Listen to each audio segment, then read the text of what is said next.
Assalamualaikum warahmatullahi wabarakatuh. Selamat pagi dan salam hangat untuk seluruh mitra Pandawa dimanapun Anda berada. Terima kasih telah setia bersama kami di 103,9 FM radionya Tanjung Pinang. Seperti setiap hari Selasa pagi, kini saatnya kita memasuki program yang selalu ditunggu-tunggu. Sudut Mata, secuil ulasan kehidupan tokoh bersama Mastur Taher. Pagi ini kita kedatangan sosok inspiratif, seorang pengusaha yang memulai semuanya dari langkah kecil, langkah yang kemudian menghantarkannya pada dunia pelayanan ibadah.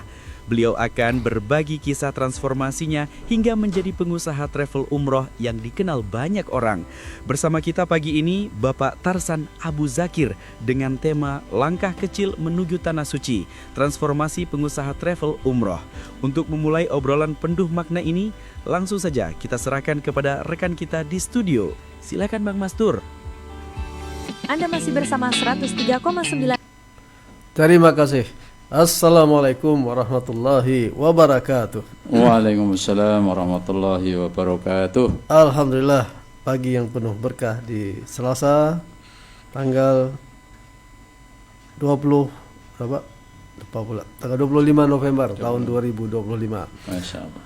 Ya, bersama kami Sudut Mata Kilasan ke-17 ini ya.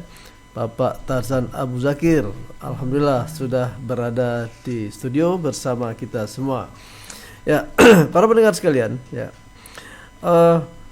program ini adalah mengangkat kehidupan para tokoh yang menjadi inspirasi dan aspirasi bagi kita semua untuk dinilai kemudian dijadikan sebagai panduan meniti hari-hari ke depan bagi kita semua. Baik para pendengar sekalian, ya, dengan tema Langkah Kecil Menuju Tanah Suci, sebuah transformasi pengusaha travel umrah. Silakan Pak Tarsan menyapa para pendengar Pandawa Radio dimanapun saja berada.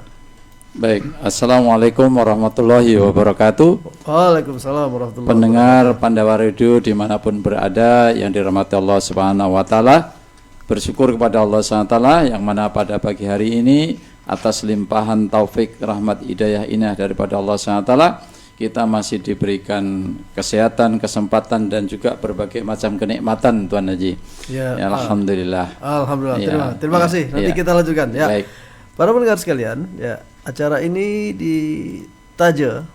disponsori oleh Topnet, Apidcom Multimedia dan Pinang Advertising. Dan Anda bisa mengikuti secara lebih seksama di Instagram @pandawa_radio, kemudian di X, di Facebook, WA 0811 777 1039, juga dapat didengarkan melalui audio streaming di www.pandawa.com. Nah, para pendengar sekalian, ya,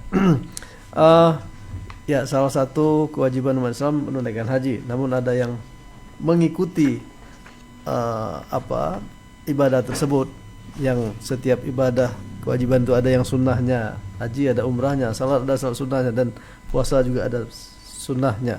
Namun sebelum itu kita minta narasumber kita yang sudah hadir bersama kita hari ini, Pak Tarsan Abu Zakir, untuk memperkenalkan diri kepada khalayak pendengar Pandawa Radio. Silakan Pak. Baik, terima kasih Tuan Mastur Tahir. Terima kasih diberikan kesempatan kepada kami ya. Nama saya Tarsan Abu Zakir, ya. Lahir di kota yang kecil, kota terbelakangan lah ya, itu di Bojonegoro. Bojonegoro. Iya. Itu kota atau kabupaten? Kabupaten. Kabupaten. Tapi di kotanya? Saya tinggalnya di kampung lagi. Oh gitu ya. Ya. Saya tinggalnya di kampung memang sesuai dengan ini namanya ya. Saya tinggal di tengah hutan waktu kecil ya gitu kan. Berarti sama namanya. Tarsan apa Tarzan? Kalau tinggal di hutan Tarzan. Kalau namanya itu Indonesia Tarsan gitu. Ya, karena tinggal di hutan Tarzan. Iya, begitu. Ya, terus baik. Kemudian kami sekolah dan besar juga di Kabupaten Bojonegoro, di kota kecil, yaitu di kecamatan yang kecil, yaitu Kecamatan Ngasem ya. Ngasem, Ngasem itu ya. Jadi kami setelah lulus SMA tahun 1990 kami hijrah. Jadi SD, SMP, SMA saya di hijrah. Ngasem, Iya, Bojonegoro, Jawa Timur ya? Iya, Jawa Ya, Timur. Terus, Kemudian setelah lulus SMA tahun 90, saya hijrah ke Batam. ya. Lepas itu tahun 95 hijrah lagi ke Jakarta. Oh gitu. Ya, di Jakarta saya mengelola sebuah perusahaan fotokopi, yaitu milik orang Singapura. Kemudian diamanai oleh orang Singapura, kami untuk mengelola perusahaan yang ada di Jakarta. Fotokopi. Ya, perusahaan jual beli mesin fotokopi. Oh, jual beli mesin fotokopi. Ya, jual beli mesin fotokopi. Ya. Kemudian tahun 2004 saya balik ke Tanjung Pinang untuk memulai usaha fotokopi pada tahun 2006. Terus perusahaan yang di Jakarta ditinggalkan? Perusahaan Jakarta kami tinggalkan, ada yang mengelola, dan alhamdulillah sampai hari ini perusahaan itu masih ada juga dikelola. Ada kaitannya fotokopi Jakarta dengan Tanjung Pinang? Tidak ada, artinya saya dulu pernah belajar sama beliau, gitu gitu. kan. Itu pernah belajar sama beliau, kemudian saya buka usaha sendiri untuk di Tanjung Pinang dari tahun 2006 sampai sekarang, alhamdulillah. Usahanya? Kemudian pada tahun 2017 kami mulai merintis untuk membuka usaha travel umroh. Oh, tadi 2006 sampai 2016 itu usaha fotokopi. Sampai sekarang usaha fotokopinya masih fotokopi ada, masih jual jalan. beli mesin fotokopi, sewa dan juga lain sebagainya. Jadi untuk di Tanjung Pinang ini perbankan, kemudian perhotelan, terutama yang di Lagoy itu alhamdulillah sewanya dari kita, PT Utama Kopier. Oh, sewa fotokopi. Iya, sewa fotokopi. Bukan jasa fotokopinya. Bukan. Oh, mesin fotokopinya. Iya, kita ada jasa fotokopi juga, kita jual beli juga, Oh, gitu. gitu ya. Jadi menyediakan spare part, servis dan lain sebagainya. Oh, servis juga. Juga, alhamdulillah. Alhamdulillah ya. Iya. Jadi yang tadi tinggalnya di hutan sekarang udah di kota ya. Sekarang dari kota dan pakai jubah lagi. Ya. Oh iya, Alhamdulillah ada hijrah. kantornya yang di Bintan Center. Iya, kantor di Bintan Center di belakang toko Buku Lotus ya, komplek Bintan Center Blok E nomor 4 dan 5. Oh gitu Nah, ya. silakan singgah, nanti kita ngopi-ngopi di kedai kopi Barokah ya. Ya, tapi fotokopinya tetap ya. Tetap ada. Walaupun sambil ngopi ya. Iya, bisa. Ya, terus travel umrohnya tahun 2017 sampai sekarang. Mulai dari tahun 2017 kami merintis travel umroh yang awalnya kita bergabung dengan beberapa perusahaan ya. Kemudian alhamdulillah mulai tahun 2021 setelah Covid ini kami berjalan sendiri ya untuk membuka usaha sendiri di travel umroh ini untuk melayani para tamu Allah tamu Rasulullah yang ada di Kepri gitu. Oh, iya. Dan alhamdulillah kemudian saya juga diamanai menjadi sekretaris asosiasi ya Forum Komunikasi Perjalanan Penyelenggara Perjalanan Ibadah Umroh Provinsi Kepulauan Riau. Oh, jadi sebuah organisasi yang menangani masalah umrah, travel umrah. Iya, Tapi organisasi yang menangani fotokopi itu tidak ada. Tidak ada. Entah asosiasi fotokopi asosiasi tidak. fotokopi tempo hari kita pernah rintis juga, tapi ternyata karena kurang kekompakan akhirnya stuck gitu. Oh, Iya, begitu ya. Karena mungkin fotokopinya tidak sama-sama ngopi ya. Kalau sama ngopi mungkin bisa kompak. Betul. Itu perjalanan karirnya. Tapi kita ingin mendengar juga bahwa ketokohan ini mesti kita tahu juga latar belakang keluarganya. Artinya begini, tadi lahir di Bojonegoro di Ngasem ya. Betul. Kemudian keluarganya, istrinya di mana nih dapatnya? Jadi istri saya kelahiran Tanjung Pinang, Oh iya. tapi keturunan Jawa. Dapatnya di mana nih? Dapatnya di Batam. Oh, waktu ke Batam ya dari Iya, waktu di Batam. dari Bojonegoro ke Batam itu Iya. 2004. Iya. Begitu. Jadi terus Istri saya seorang pendidik, guru ya. Oke, saya boleh menyapa ya untuk mengucapkan selamat Hari Oh Guru iya. hari ini Oh iya, ya. silakan. Ya. Selamat Hari Guru kepada seluruh guru yang ada di Indonesia dan terutama untuk istri saya. Oh, iya. Seorang pendidik juga, guru. Di mana? Sekarang beliau ngajar di SD 010 Tanjung Pinang Timur. Oh iya, alhamdulillah. Iya, alhamdulillah. Ya, selamat, semoga bisa menjadi tauladan bagi anak-anak didiknya gitu. Ya. Istri saya seorang pendidik, saya kenal beliau tahun 92.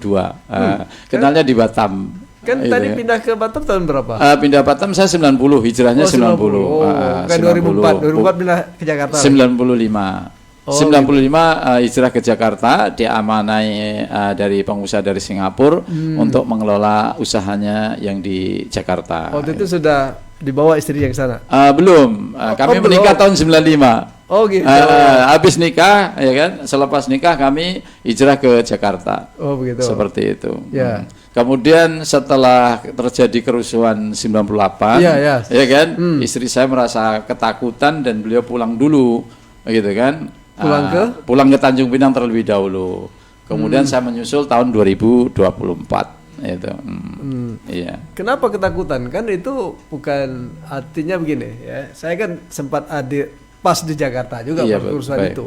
Yang kita nampak adalah sentimen pada saat itu masyarakat kepada ras-ras tertentu ya. Nah, istri kenapa mesti ketakutan? Itu maksudnya itu. Ya, karena memang kerusuhan-kerusuhan itu kan nggak melihat siapa kan. Pokoknya waktu itu selagi bisa diserang lah ya. Memang terutama yang diserang adalah mal-mal dan orang-orang tertentu. Sehingga waktu itu kan untuk gerak saja agak kesulitan waktu itu kan, ya kan. Jadi kemudian istri saya pulang terlebih dahulu ke Tanjung Pinang. Di Tanjung Pinang kan lebih aman gitu ya. Berarti itu adalah orang-orang tertentu yang memanfaatkan situasi untuk meluahkan perasaan yang itu. Betul. Padahal kan mainstreamnya anti kepada ras tertentu karena dianggap yang menggerogoti Indonesia pada saat itu kan. Betul. Jadi pulang ke Tanjung Pinang berapa tahun misalnya tuh? Beliau 2000 pulang ke Tanjung Pinang, 4 tahun kemudian saya menyusul. Oh gitu. Jadi 6 tahun juga? 4 tahun lah. 4 tahun juga. 2004 saya balik ke Tanjung Pinang. Oh jadi berpisahnya 4 tahun juga? Sekitar 4 tahun lah. Tapi kan waktu itu kan transportasi juga sudah senang, jadi kadang setahun bisa pulang 3 kali. Gitu. Oh karena bekerja di Jakarta? Iya, pekerjaan saya di Jakarta. Jadi setahun 3 kali kadang pulang ke Tanjung Pinang begitu. Oh tidak terganggu usahanya tuh dengan? Alhamdulillah tidak terganggu. Oh dengan apa peristiwa kerusuhan reformasi itu ya? Iya, alhamdulillah tidak. Ya. Baik para pendengar sekalian, itu sepintas ya tentang kehidupan beliau yang cukup luar biasa ya. Perjalanan hidupnya ya terutama ya berpisah dengan istri kan gara-gara ya peristiwa reformasi menyebabkan mereka berpisah cukup lama ya 4 tahun ya itu membuat beliau melangkah ke kegiatan atau usaha yang lebih suci lagi ya, ini ke tanah suci ya, dengan tema langkah kecil menuju tanah suci, transformasi pengusaha travel umrah. Jadi coba ceritakan apa langkah kecil itu sehingga sampai menjadi ke tanah suci ini. Silakan Pak Tarsan ya. Alhamdulillah. Nah, pada saat itu memang Allah memberikan saya kemudahan rezeki ya. Kemudahan rezeki. Memang waktu itu Allah bukakan pintu rezeki itu luar biasa. Akan tetapi pada tahun 2017 itu, mulai dari tahun 2015 itu istri saya sudah sering mengajak untuk berangkat umroh. Kan 2004 sudah pindah Tanjung Pinang ya? Pinang. Buka usaha fotokopi. Buka usaha fotokopi mulai 2006. Berarti 16 tahun itu ya? Iya. 12 tahun ya? Iya, 2006 saya buka usaha fotokopi. Fotokopi 2006. Kemudian alhamdulillah usaha itu lancar gitu kan. 10 tahun ya? Dan alhamdulillah rezeki itu terbuka begitu lumayan gitu ya. Jadi mulai dari tahun 2015 itu istri saya sudah sering ngajakin umroh, ya kan. Tapi saya bilang, nanti dulu lah. Umroh itu hanya sekedar jalan-jalan saja, gitu kan. Karena kita melihat pada saat itu orang-orang yang umroh itu ya sekedar jalan-jalan biasa, gitu kan. Yang kita lihat lah, karena kita tidak melihat, baru melihat dari luarnya saja. Sehingga pada tahun 2017 itu 2016 akhir saya ikut menjalani satu usaha multi level waktu itu. Multi level bidang di bidang kesehatan. Orang kesehatan ya. Dan alhamdulillah saya dapat reward ke Korea. Dapat reward ke Korea gitu kan. Kita jalan-jalan ke Korea. Kemudian itu bulan 11 waktu terjadi waktu di 2013 itu di Jakarta, lupa saya peristiwa 212 ya. Oh iya. Peristiwa 212 itu pas saya pulang itu. Peristiwa 212 itu pas saya pulang dari Korea. Oh iya. Gitu pas, kan. Ya pas saya pas juga di Jakarta.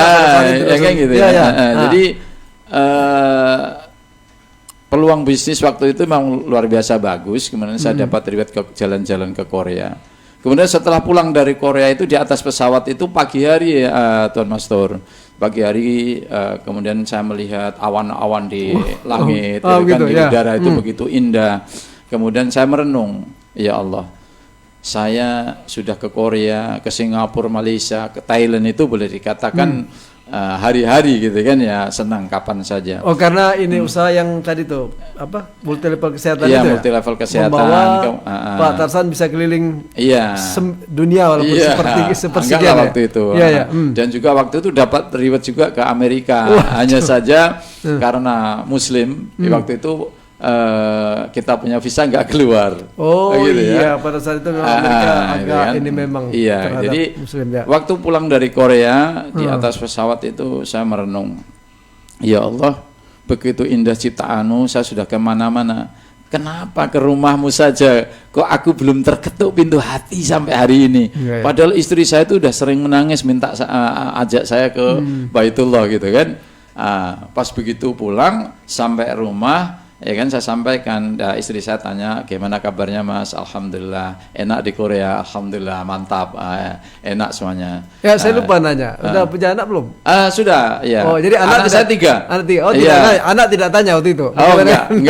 Ya, istri Anak saja. saya 3, yang Ya. pertama lahir tahun 96, yang Ya. kedua tahun 2000, yang ketiga 2013. Ya, terus Itu ya. Kemudian saya sampai rumah, ngobrol-ngobrol lah, biasa kita pulang, sudah 7 hari, waktu itu perjalanan 7 hari ke Korea. Kita ngobrol gitu kan, ngasih oleh-oleh. Saya mau pergi lagi. Mau pergi mana lagi? Katanya baru sampai udah mau pergi. Insya Allah kali ini kita mau pergi umroh ke Baitullah. Saya bilang, Masya Allah. Istri saya langsung nangis, Tuhan. waktu itu belum punya planning yang detail itu. Belum. Oh, mau pergi pakai apa? Pakai Iya, belum. Belum ya. Yang penting mau berangkat saja. Oh, melampiaskan niat Iya, yang sudah bertekad begitu. di pesawat itu ya. Betul. Sampai Ya. rumah langsung saya sampaikan. Ya, terus? Kemudian baru kita mencarilah mencari travel umroh. Ya, ya. Jadi pada saat itu lepas asar itu ada seseorang di WA saya itu mengirim pesan bahwa ada seminar travel umroh gitu kan di Halim waktu itu. Di Halim. Di Halim. Di Hotel Halim. Oh, di Tanjung Hotel Pinang Halim. masih Di ya. Tanjung Pinang. Tahun 2017 2017. ya. Kemudian saya hadir, dan pada bulan Februari saya berangkat bertiga, istri saya dan kakak saya berangkat umroh. Saat itulah mulai Istri, kakak. Terus anak yang 3 orang tidak dibawa? Tidak, mereka masih kecil-kecil waktu itu. Oh, iya, kan, iya. kita Titip dengan siapa nih? Ya, kita titipkan dengan adik kita. Oh, iya. Terus lanjut. Alhamdulillah mulai sejak saat itu ketika saya pulang ditawarkan ada bisnisnya di umroh ini, gitu kan? Ditawarkan ada bisnisnya, sehingga saya hadir lagi di seminar-seminarnya. Disitulah kami mulai merintis. Ternyata di travel umroh ini ada peluang gitu. Dan alhamdulillah hari ini peluangnya masih ada, dan alhamdulillah semenjak berdiri sendiri ini kami punya program 1 tahun berangkat 6 sampai 7 kali. Nah, alhamdulillah sudah berangkat haji. Gitu ya. Hajinya juga pakai haji plus gitu ya, tidak haji reguler. Kami kemarin kami jamaah yang dari Tanjung Pinang hanya 2 orang, tapi dari Kalimantan itu ada 10 orang. Kemudian alhamdulillah karena saya sering membawa jamaah umroh, kemudian bergabung dengan travel yang ada di Jakarta itu, saya ditunjuk menjadi tour leader untuk membawa jamaah haji yang dari Indonesia menuju ke Tanah Suci pada tahun 2024. Dan sekaligus untuk membimbing waktu itu. Jadi memulai bisnis travelnya tahun 2017 setelah pulang umroh. Pulang dari umroh itu langsung Iya. membuat travel sendiri atau cabang dari Masih gabung dengan travel dari Jakarta. Oh, namanya seperti sekarang. Iya, Armina, PT Armina Reka Perdana waktu itu. Armina Reka. Iya. Saya pernah mendaftar juga itu. Iya. Pada saat itu kan memang yang terkenal kan Armina Reka, ya, betul. Yang menggunakan program ada bisnisnya itu kan Armina Reka Perdana. Oh, begitu ya. Kemudian berpindah dari satu travel ke travel lain, sehingga terjadinya COVID itulah membuat kami untuk berpikir kenapa tidak berdiri sendiri. Kita sudah diperkenalkan dengan wholesaler hotel, tiket dan lain sebagainya. Itu kan alhamdulillah mulai tahun 2021 pemberangkatan pertama di tahun 2022 pada bulan Maret. Ya, itu awal daripada pemberangkatan setelah COVID. Pertama dengan berdiri sendiri. Iya. Dengan PT yang ada Ya, sekarang. waktu untuk saat ini kami memang yang ini berkah utama ini masih BPW. Kita lagi proses untuk PPIU-nya. Oh, gitu. Kami masih menggunakan nama travel yang ada di Jakarta. Namun ini saya mengelola sendiri, mulai dari tiketnya, hotelnya, paket semua saya meramu sendiri. begitu. Itu ya, mengatur sendiri. Nah, saya mau flashback sebentar. Ya, itu kan tahun 2017 umrah ya. Dan kemudian balik mengelola travel haji dan umrah. Betul. Umrahnya sudah. Hajinya itu tahun berapa? 2024. 2024 mulai naik haji. Iya. Tapi waktu itu sudah sering bolak-balik Sering. ke tanah suci ya. Betul. Cuma belum dalam program ibadah haji. Ibadah Cuma haji. umrahnya saja. Iya, baru gitu. umroh. Ya. Kemudian sebelum ini, jadi usaha yang pernah dilakukan sebelum travel ini memang usaha apa? Ada yang diusahakan Ya, sebelum itu? yaitu yang pertama adalah Fotokopi. usaha fotokopi. Jual beli mesin Jual fotokopi beli ya? mesin Terus? fotokopi, sewa, menyediakan Oh, itu. spare part dan lain sebagainya, yang masih alhamdulillah masih eksis sampai sekarang. Yang lain-lain belum. Yang lain-lain Tidak. kemudian kita mengikut ya itu tadi multi level yang di bidang Oh, kesehatan gitu, dan lain sebagainya. Itu ada beberapa bidang kesehatan yang saya terjuni, tapi waktu itu yang paling yang paling bagus adalah yang mendapatkan penghasilan adalah di PT Sinergi Sana Profit itu. Oh gitu ya. Ya. Oke, baik. Jadi berarti sekarang usaha utamanya itu adalah mengumrah dan menghajikan orang melalui travel ini kan. Jadi itulah yang dianggap bahwa tadi dianggap langkah kecil, sekarang mungkin langkahnya sudah besar-besar. Jadi ya baik, nanti ceritakan Iya. tentang suka dukanya. Baik. Namun kita akan mempersilakan dulu yang satu ini mau lewat. Silakan. Ya. Anda masih bersama 103,9 FM Pandawa Radio.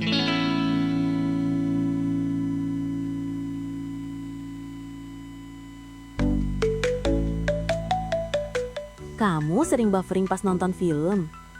Atau internet putus nyambung saat kerja? Saatnya pindah ke Topnet, solusi internet fiber cepat dan stabil. Sekarang, kamu nggak perlu khawatir lagi. Topnet kini hadir di Tanjung Pinang. Internet cepat, stabil, dan tanpa batas. Cocok banget buat streaming, gaming, video call, dan kerja online tanpa hambatan. Internet rumah nggak harus ribet. Tinggal pakai Topnet, semuanya lancar. Atau kunjungi website kami di www.top.net.id. Nunggu apa lagi? Daftar sekarang juga di 021 5084 7773. Topnet, internet cepat tanpa batas. Assalamualaikum, Bang Mat. Oh, Bang Mat. Waalaikumsalam. Kenapa pulang kau, Din? Macam orang dikejar hantu ku tengok. Bang Mat, saya ni diminta tolong sama si Awang.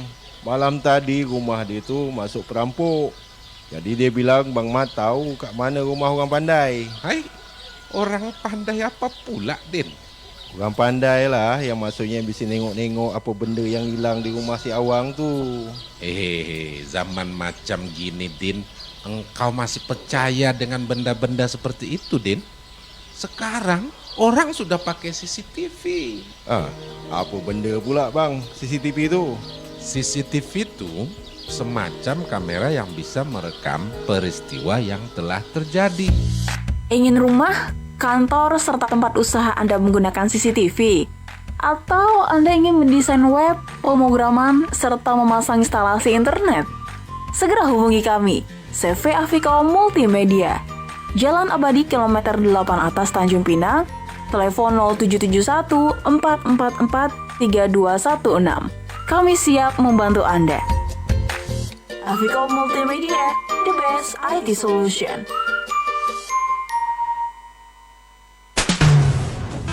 Pandawa Radio. Para pendengar setia Pandawa Radio dimanapun saja berada, kita lanjutkan kilasan ke-17 dari cara sudut mata kita pada hari ini. dengan tema langkah kecil menuju tanah suci, transformasi pengusaha terhadap umrah bersama Ustadz Tarsan Abu Zakir. Ya, baik para pendengar sekalian, beliau sudah melangkah ya usaha yang kecil, namun kemudian sekarang sudah lebih besar dengan ya momen yang luar biasa, momen di atas pesawat ya, berdoa kepada Allah karena sudah mengelilingi sebagian kecil dunia di luar Indonesia, dan beliau merasa bersalah karena tidak singgah ke tanah suci di mana Baitullah itu berada, dan alhamdulillah Allah kabulkan doanya. Sekarang tidak hanya berangkat ke tanah suci tapi juga memberangkatkan orang ke sana baik melalui umrah maupun haji. Nah, Pak Tarsan, ya, coba ceritakan ini suka dukanya. Ya, jadi dengan demikian berarti tahun 2017 sampai sekarang sudah 8 tahun ya. Iya. Usahanya berjalan. Betul. Nah, coba ceritakan ini apa kira-kira kesannya. Alhamdulillah, kalau kesannya ya alhamdulillah bersyukur kepada Allah SWT karena Allah masih pantaskan saya masih pantaskan saya dipilih untuk menjadi pelayan tamu-tamu Allah Subhanahu wa taala dan tamu Rasulullah sallallahu alaihi wasallam. Karena saya ini adalah Khotimul Haramain, yaitu pelayan dua tanah suci. Ya, jadi Mekah dan Madinah. Ya. Jadi saya ini adalah pelayan. Jadi ketika kita melayani para tamu-tamu Allah dengan baik, insya Allah Allah pasti juga akan kirim tamu-tamunya. Karena saya mengingat pesan dari almarhum Pak Kiai Tarsan, kalau kamu selagi kamu beri pelayanan yang terbaik kepada para tamu-tamu Allah SWT dan dianggap pantas menjadi pelayannya, nggak usah ragu, nggak usah takut, pasti kamu akan dikirim oleh Allah SWT untuk melayani para tamu-tamunya. Nah, itu yang saya pegang sampai hari ini. Jadi saya meyakini saja, dan insya Allah alhamdulillah ya, sampai hari ini terbukti Allah berikan kemudahan buat saya untuk melayani para tamu-tamunya dan tamu kekasihnya di Madinah dan di Mekah. Gitu ya. Kemudian masalah duka ya. Ya, apa? Iya. Kira-kira. Pasti kita setiap kali perjalanan pastilah ada kendala-kendala. Namun ketika kita selalu bersandar kepada Allah Subhanahu wa taala, kita diperintahkan kalau ada masalah wasta'inu bisobri wasolah. Jadi ketika terjadi sesuatu permasalahan itu, maka bersabar dan salat ya. Kemudian minta perlindungan kepada Allah SWT, minta petunjuk kepada Allah SWT. Dan sudah banyak kejadian-kejadian ketika terjadi sesuatu ini, ketika kita sandarkan kepada Allah SWT, Allah berikan jalan keluar. Pernah kami pada suatu saat itu check-in-nya sudah lambat, sehingga masuk ke check-in itu koper tidak dihitung, gitu kan? Langsung main masuk saja, gitu kan? Kita yakin koper kita ini semua udah masuk, gitu kan, udah selesai, gitu kan. Ternyata begitu kita masuk ke imigrasi, saya duluan, ada tim kita, ada ustadz kita yang di belakang, kemudian jamaah itu melihat ada koper jamaah kita ini katanya di depan pintu waktu masuk ke imigrasi itu. Oh, jadi tidak saya terbawa? bilang, tak mungkin, saya bilang, karena tidak terbawa masuk ke pesawat? Tidak termasuk ke dalam pesawat, tidak masuk ke dalam pesawat, gitu kan. Nggak mungkin, semuanya sudah masuk karena kita sudah labelin semua. Betul Pak Ustadz, itu masih ada koper kita yang tertinggal. Terus? Kemudian kita panik lah. Tapi kemudian waktu itu bersama Abi Alfi Ismail ya, waktu berangkat kemarin, kemudian beliau menyarankan, sudah kita tenang saja. Kemudian saya sampaikan kepada para jamaah, apapun yang terjadi saya bertanggung jawab, ya kan? Koper Bapak Ibu semuanya, saya sudah telepon Mutawif tim saya untuk kembali ke bandara untuk mengecek. Kalau ada nanti kita akan ambil, kalau bisa kita masukkan ke pesawat, kalau nggak bisa kita akan bawa lagi ke Mekah untuk kirim pakai kargo, gitu kan? Alhamdulillah jamaah juga menerima. Baik, alhamdulillah Pak Ustadz, kami pun menerima, gitu kan? apapun yang terjadi, siapapun kopernya gitu kan, yang tertinggal kami ridho. Gitu Itu kan. satu cuma. Ada 7. Ada 7, Masya Allah. 7 koper ternyata Ya, gitu kan. sudah. Alhamdulillah. Kemudian kita disuruh bersabar, kemudian kita sholat 2 rakaat. Kemudian semua bersolawat, berzikir kepada Allah SWT, minta pertolongan kepada Allah SWT. Dan alhamdulillah ketika kita sampai Batam, koper itu cukup. Itu balik. Iya, waktu balik. Oh, bukan pergi ya? Bukan, Oh, waktu pulang ya. Pulang itu di Jakarta? Waktu pulang di Jeddah itu. oh di Jeddah. Kopernya tertinggal di Iya, Jeddah. tertinggal di Bandara Jeddah. Oh, Masya Allah. Iya, iya. Itu kan, ya, alhamdulillah. Nah ini ya. Oh. Jadi itulah dukanya. Teman kadang-kadang juga ada jamaah-jamaah yang uzur dan lain sebagainya. Tapi ini karena saya menyukai profesi ini, jadi tidak ada beban buat saya gitu. Ya, Ya, ya. Oh, begitu. iya. Jadi saya teringat juga peristiwa ketinggalan koper itu ya.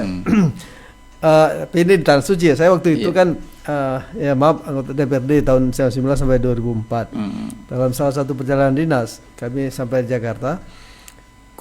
Kalau tidak salah Jakarta, koper kami itu tidak termasuk di antara koper-koper yang lain yang dibawa, dikeluarkan. Jadi koper itu ternyata terbawa ke rute pesawat yang lain. Ya waktu itu 2 saya bersama salah satu kawan Abdul Hamid.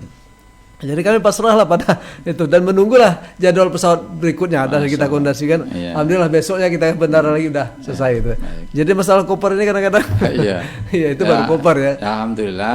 Kami sejak merintis sendiri travel umroh ini, insya Allah setiap kali keberangkatan kami juga membawa ustadz yang dari tanah air. Tidak cukup kita ustadz kita mutawif yang ada di Mekah, kita juga ada tim yang di Mekah. Tapi kita selalu membawa ustadz-ustadz yang kita percaya bisa untuk saya minta tolong untuk membimbing jamaah.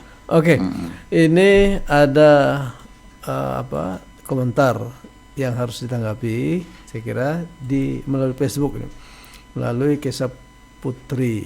Ya, beliau menanyakan ini tentang tema kita ini. Apa yang maksud dengan langkah kecil dalam konteks perjalanan menuju Tanah Suci bagi seorang pengusaha travel? Ya, maksudnya Pak Tarsan ini. Apa yang maksud langkah kecil itu? Ya, baik. Ya kita memulai kan memang dari nol ya. Saya waktu itu memang tidak punya basic sekolah dunia pertravelan gitu kan. Oh iya, sekolah tamat. Saya SMA saja. Saya sekolah SMA saja. Pengalamannya lebih dari SMA ya. Gitu kan. Ya, kemudian saya terus belajar meningkatkan diri melalui berbagai macam pemberdayaan, mulai dari ilmu hipnosis, kemudian juga ikut ISQ, kemudian ikut Institut Kata Hati, ya kan, dengan RB Sentano, berbagai macam untuk pemberdayaan diri saya ikuti untuk meningkatkan untuk upgrade diri saya. Kemudian terakhir saya hijrah, kemudian kami belajar di MMC, yaitu MTR Masyarakat Tanpa Riba, atau yang dinamakan MMC Club, yaitu miliarder Club. Miliarder? Ya, Masyarakat Tanpa Riba Miliarder Club. Jadi ada itu di Jakarta, kita ada klubnya untuk para pengusaha-pengusaha ini yang ingin hijrah, meninggalkan unsur-unsur riba gitu ya, atau mau usaha dengan menggunakan modal utang gitu ya. Nah, itu langkah kecil itu yang dimaksud. Kemudian langkah kecilnya ya kita mulai dari kecil, kemudian kita belajar, kemudian kita mengumpulkan jamaah, ya kan gitu ya. Mulai dari kita belajar dari awalnya kita berangkat umroh, kemudian setelah itu kita bergabung dengan travel yang memang sudah punya sudah punya potensi yang besar, punya kepercayaan daripada masyarakat gitu ya. Nah, dari situlah saya mengawali perjalanan usaha umroh saya, gitu ya. Kemudian waktu di COVID ini perjuangannya luar biasa gitu kan, karena pada saat itu semuanya lagi collab, gitu kan. Dan alhamdulillah dengan keberanian memulai usaha ini, ya alhamdulillah Allah mudahkan hingga hari ini gitu ya. Jadi langkah-langkah kecil itu sekarang sudah memperoleh sesuatu yang luar biasa. Di samping usaha juga mendapatkan pahala yang luar biasa karena Betul. menjadi pelayan dua tanah suci. Iya, Dan betul. termasuk pelayan dari istri ya, Iya. anak dan istri. Iya, iya. Ya. Ini masih ada satu lagi ya. Mohon tanggapi. Apa nilai ibadah? Ini kaitannya. Nilai ibadah yang bisa diperoleh seorang pengusaha ketika membantu jamaah berangkat ke tanah suci. Jadi kan kalau ibadah umrahnya itu satu nilai ibadah. Sekarang nilai apa lagi memberangkatkan orang ke tanah suci itu? Ya. Alhamdulillah, memang kalau kita flashback dari awal ya. Jadi travel umroh ini berdiri memang murni profit ya, mencari keuntungan. Akan tetapi kalau kita ditanya apa tujuan Anda mendirikan travel umroh, pastinya akan mencari keuntungan. Kalau tujuannya ibadah, itu adalah suatu yang salah menurut Kementerian Agama, karena kemarin rata-rata orang pasti mencari keuntungan untuk mendirikan suatu usaha. Karena memang bisnis ya. Ya memang bisnis ya, travel umrah ini memang murni bisnis. Akan tetapi bisnis ini apabila dikelola dengan baik maka bernilai ibadah, gitu kan, bernilai ibadah. Jadi nilai ibadah yang seperti apa? Ya tentunya kalau kita yang tadinya saudara-saudara kita yang sudah ada kemampuan, ya kan, sudah ada kemampuan tapi belum terketuk pintu hatinya, kemudian kita datang, kita edukasi dengan benar bahwa sesungguhnya umroh ini sebenarnya kalau menurut Imam Syafi'i wajib juga Tuan Mas Tur, bukan ya. sunnah, gitu Bagi kan? yang mampu, iya, kan? bagi yang mampu tentunya manis tatoa ilai sabila istitoa tadi. Ya, sedangkan haji saja wajib bagi yang mampu. Iya sama, jadi umroh pun sama. Apalagi rentang waktunya begitu panjang. Betul. Kan? Jadi terus. Karena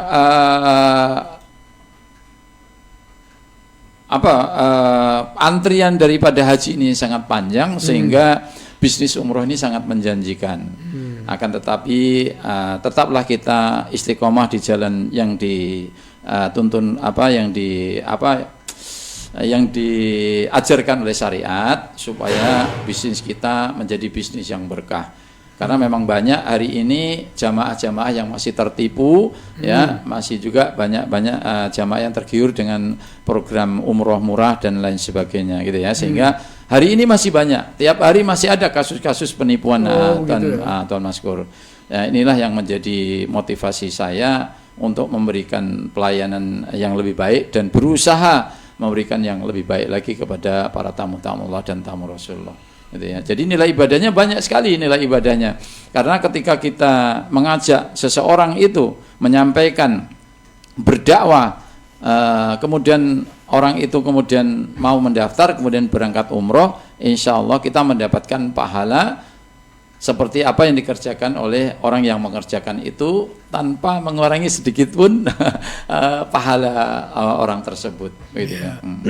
Nah ini kan travel umrah dan haji ya. Iya betul. Berarti hajinya baru sekali tahun 2000. Betul. 2024. Nah berarti umrahnya sudah berkali-kali ya. Ya karena alhamdulillah. otomatis kalau menghantarkan orang melaksanakan ibadah umrah, iya, juga ikut umrah berangkat, juga. Betul. Nah kalau dihitung sudah berapa kali nih umrahnya?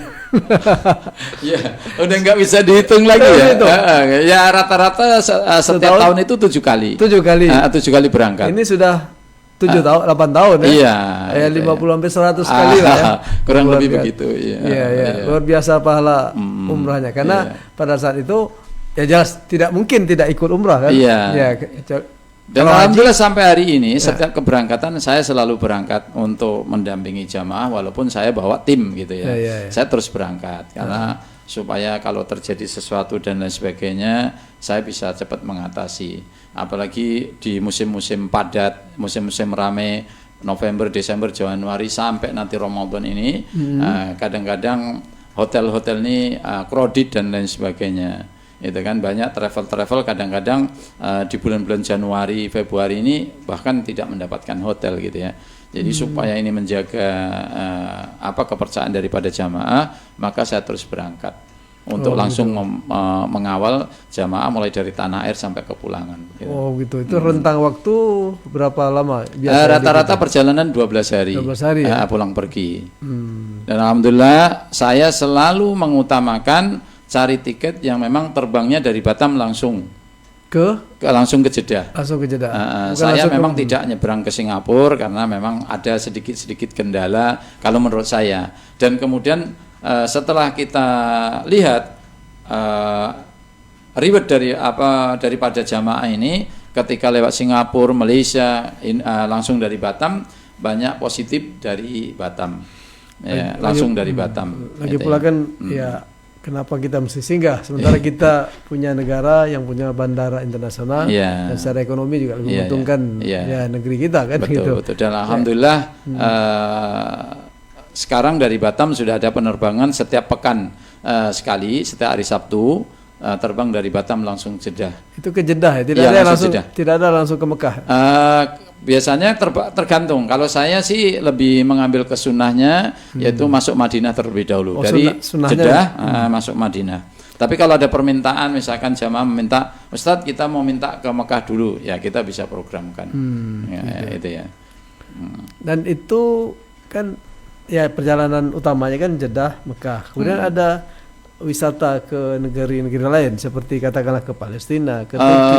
Belum. Sebenarnya saya sudah membuat program, tapi untuk saat ini peminat dari Kepulauan Riau ini masih sedikit, gitu kan. Jadi kalau misalkan ada minta Turki atau Dubai atau lainnya, kita gabung ke Jakarta. Nah, karena Jakarta kan lebih luas lagi ya, jamaah lebih banyak, gitu ya. Jadi kalau ada yang mau minta program Turki ataupun yang lainnya, kita gabung dengan Jakarta. Jadi belum pernah memang ke negeri lain, ke Mesir atau belum, cuma langsung saja. Iya, sementara ini kami masih melayani jamaah-jamaah umroh yang langsung itu ya. Ya, jadi mungkin itulah dikatakan bahwa memang nampaknya yang dibawa ini adalah pure atau murni untuk ibadah umrahnya. Betul. Kalau yang lain itu ya bisa jadi. Iya, itu tambahan kalau memang mau jalan-jalan ya sebaiknya jalan-jalan saja gitu kan.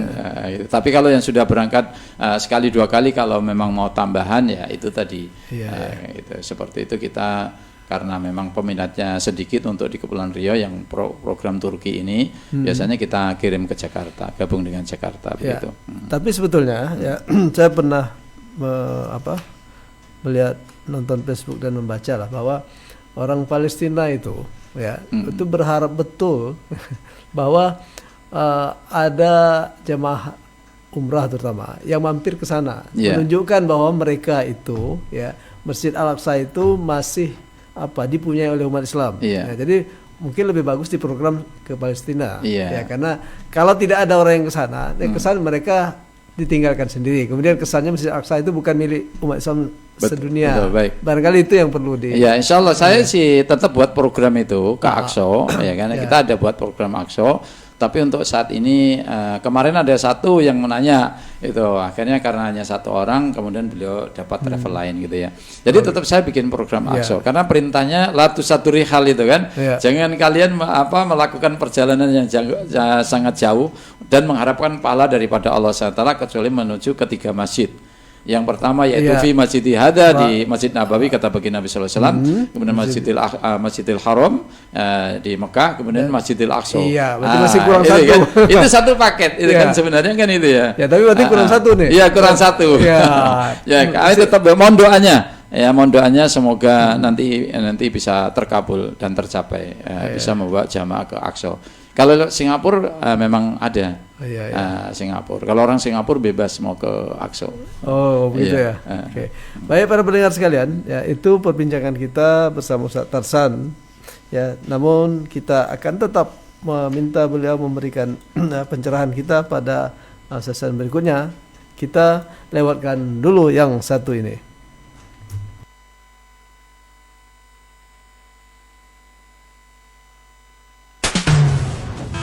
Pandawa Radio.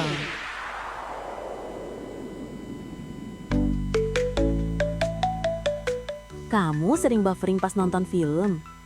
Atau internet putus nyambung saat kerja? Saatnya pindah ke Topnet, solusi internet fiber cepat dan stabil. Sekarang kamu nggak perlu khawatir lagi. Topnet kini hadir di Tanjung Pinang.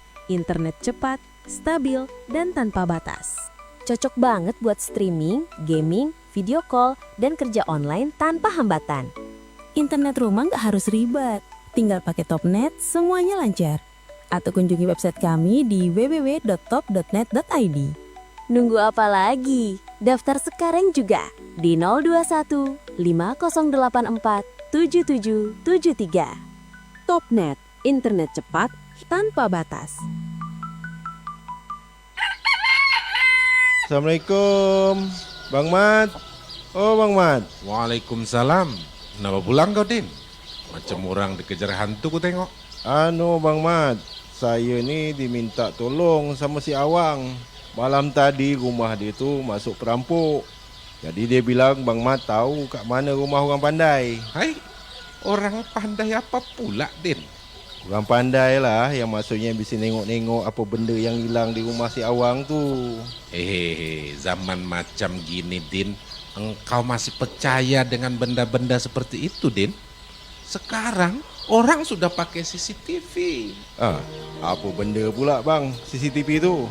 CCTV itu semacam kamera yang bisa merekam peristiwa yang telah terjadi. Ingin rumah, kantor, serta tempat usaha Anda menggunakan CCTV? Atau Anda ingin mendesain web, pemrograman, serta memasang instalasi internet? Segera hubungi kami, CV Afiko Multimedia. Jalan Abadi kilometer 8 atas Tanjung Pinang, telepon 0771 444 3216. Kami siap membantu Anda.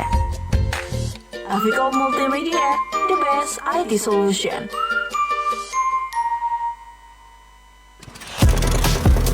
.3,9 FM Pandawa Radio, radionya Tanjung Pinang.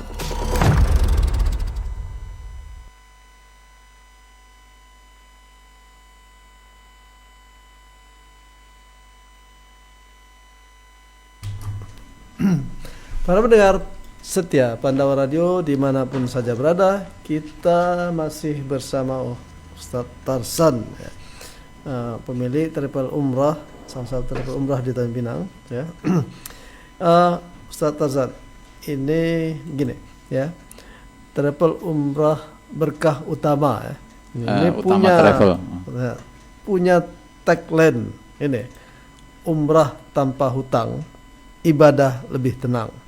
Jadi apa makna tagline itu? Ya, silakan. Baik, Tuan Mastur, karena mohon maaf ya, bukan bermaksud untuk menyinggung teman-teman travel. Memang rata-rata 98% travel umroh sekarang itu menggunakan pembiayaan. Ya, berangkatnya menawarkan umroh dulu, bayarnya belakangan. Itu kan karena saya sudah hijrah.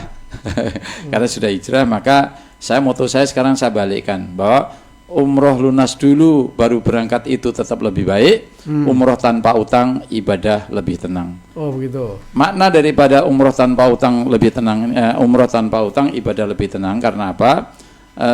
Memang rezeki itu sudah dijamin oleh Allah Subhanahu Wa Taala, tapi nominalnya kan nggak ada yang bisa memastikan.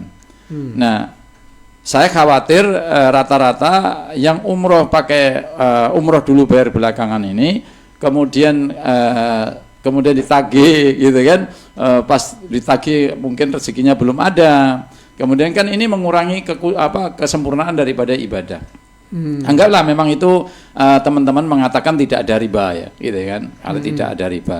Kemudian tapi di situ dari angka misalkan pembiayaan itu 25 juta. Apabila dibayar dengan lunas itu totalnya hampir 39 juta. Coba bunganya begitu banyak, itu kan. Jadi saya sekarang menggunakan tagline ibadah umroh tanpa utang, ibadah lebih tenang. Oh, itu pernah ya? Pernah melakukan itu? Pernah waktu itu, tapi karena waktu itu karena belum belajar, jadi setelah belajar, oh ternyata di antara fatwa dengan faktanya itu berbeda, gitu kan. Memang ada fatwa Majelis Ulama Indonesia umroh dengan utang itu diperbolehkan, gitu kan, ada fatwanya. Tapi faktanya di lapangan itu tidak sama dengan apa yang fatwa daripada Majelis Ulama Indonesia, gitu kan. Ya, sehingga itu saya tinggalkan. Kenapa? Tidak samanya kenapa? Akad-akadnya itu banyak yang menyelisih daripada kalau yang saya pelajari ya, bagi teman-teman yang masih di sana ya, silakan dipelajari lagi. gitu ya. Tapi apa yang sudah saya pelajari itu akad-akad itu ada yang tidak sesuai dengan Majelis Ulama fatwa daripada Majelis Ulama Indonesia, gitu kan, itu ya. Jadi sekarang begini, saya mau menjelaskan bahwa memang jangankan umrah ya, utang saja itu memang kondisi orang yang berutang ini membuat tidak tenang. Betul. Ya, bukan hanya ibadah, hidup pun jadi tidak tenang. Bahkan negara kita ini kayaknya banyak utang, jadi tidak tenang nih. Rakyatnya, pemimpinnya terus dikejar utang, dan akibatnya kita didikte oleh orang yang memberikan utang. Itu kan ya. Baik. Nah, terus bagaimana perjalanan terhadap umrah, perkembangannya sekarang? Jadi saya jelaskan sedikit tentang umroh pakai utang ini. Memang umroh itu adalah suatu kewajiban, ya, minimal seumur hidup 1 kali. Tapi ketika umroh dengan berutang, artinya kita ini belum mampu, betul nggak? Belum jatuh aja. Kan belum mampu kan? Belum jatuh hukumnya. Iya, belum jatuh hukumnya kan, harusnya istitoah. Itu kan harus mampu cukup keberangkatan, kepulangan, dan juga keluarga yang ditinggalkan dicukupi kebutuhannya, gitu ya. Kemudian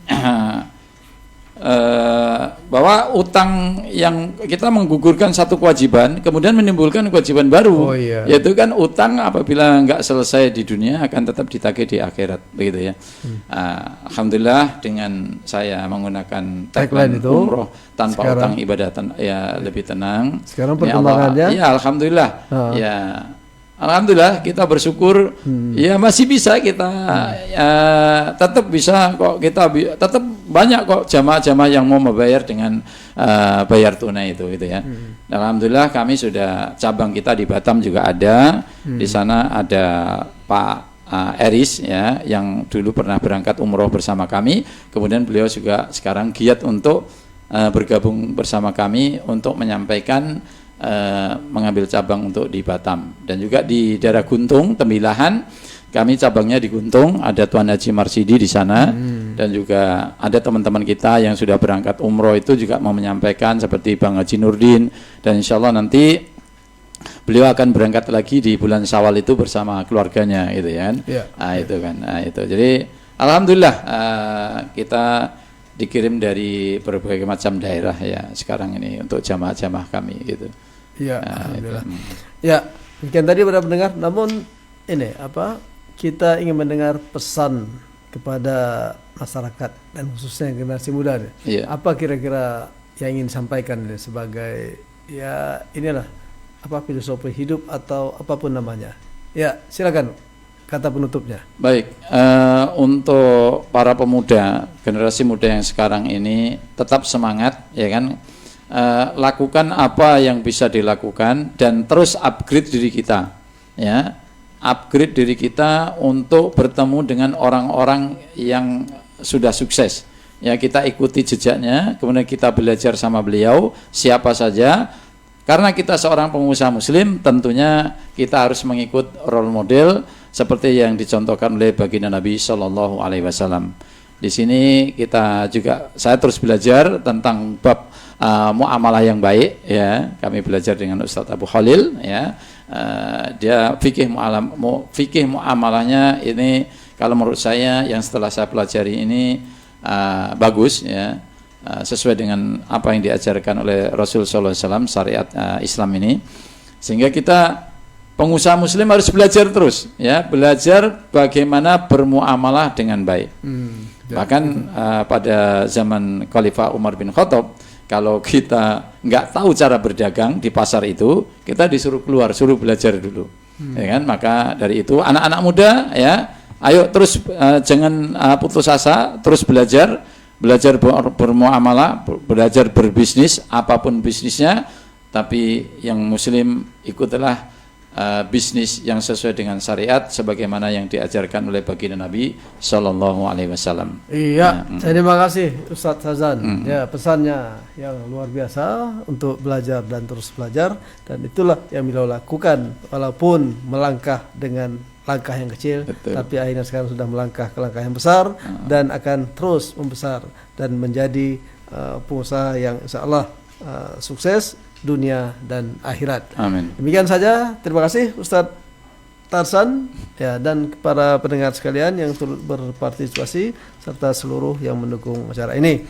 Sampai berjumpa di kilasan sudut mata yang pekan hadapan. Semoga kita semua dirahmati dan diridai Allah dalam setiap langkah hidup kita. Demikian saja, wabillahi taufiq wal hidayah. Wassalamualaikum warahmatullahi wabarakatuh. Waalaikumsalam warahmatullahi wabarakatuh.